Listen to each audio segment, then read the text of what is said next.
खुलुमबाय गोजोन फुंबिलिनि गासैबो बड'लेण्ड बुब्लिनि अनसायगिरिफोरखौ बरायबाय। दिनै 16 डिसेम्बर शुक्रबारनि फानजामुथिखौ फरायथिनो लादों आं गेवलां हाज'वारिया। फानजामुथिनि गिबियाव दं मेष राशि। गोसोनि जुजिनायखौ हरखाब जेननाय लागोन। साननायजों गोसोआ लोरबां जागोन। गोदान थांखिनि फारसे साननो गोहो मोननाय नङा। वृष राशि। नखरनि थांखि लानायाव हेंथा होगोन। गावनिखौल' सानगोन। नखराव गोरोबलायनाय नङा।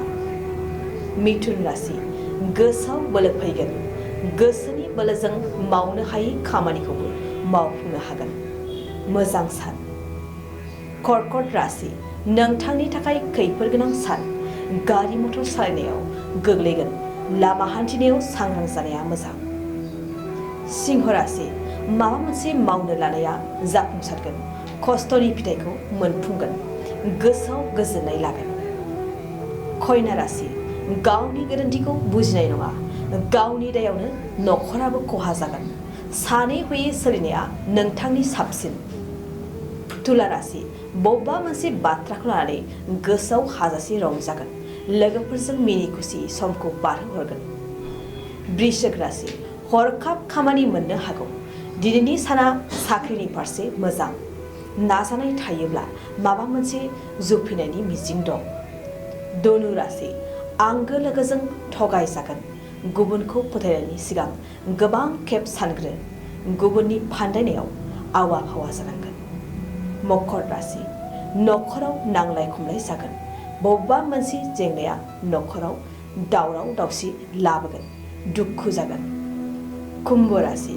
साख्रि बाख्रिनि फारसे मोजां मिजिंथि दं। समाजाव मान बिबान मोनगोन। बिबानखौ लानानै गोसोआ गोजोननाय लागोन। मीन राशि। फालांगि बिथिङाव जोबोद मोजां। मुवा बेसाद फानोब्ला मोजां मुलाम्फा जानो हानायनि बांसिन मिजिंथि दं। दिनै सानसेनि राशि फरायथियाबो एसेनोसै। आसा खालामो गासैनिबो जिउआव दिनैनि साना मोजाङै मोजां थांगोन। बेखौ बड'लेण्ड बुब्लि नखरनिफ्राय मिजिंथिबाय। गोजोन्थों। बिटिआर सरकारनि गोख्रों नोजोराव हा गैजायै सुबुंफोरनि थाखाय मोनसे गोजोनथाव खौरां। नंगौ, बिटिआर सरकारा हा गैजायै सुबुंफोरनो हा होनायनि राहा खालामनानै होगासिनो। जायफोर हा गैजाया बिसोरो दानिफ्रायनो हानि मोनथायखौ मोनफुंनो हासिगोन। बिटिआर सरकारा हा मेलाखौ खुंनो लानायजों लोगोसे बेनि सिगांग्रो सुबुंफोरखौ फोरमान बिलाइ जमा होनो बिथोन होदों। थारैनो हा गैजायै सुबुंफ्रा बे खाबुखौ मोनफुंनो थाखाय मोनफ्रोमबो सार्कल मावख'आव थांनानै गाव गावनि फोरमान बिलाइखौ जमा होनांगोन। गोनांथि बायदियै फोरमान बिलाइफ्रा जादों आर'जलाइ, हा खाजोना, होखांनाय बिलाइ, गावबुरानि फोरमान बिलाइ एबा बिसिडिसि मासिगिरिनि फोरमान बिलाइ आरो हा बिगुमानिफ्राय मुं सोलायनाय समाय बिलाइखौ सार्कल मावख'आव गथायनांगोन।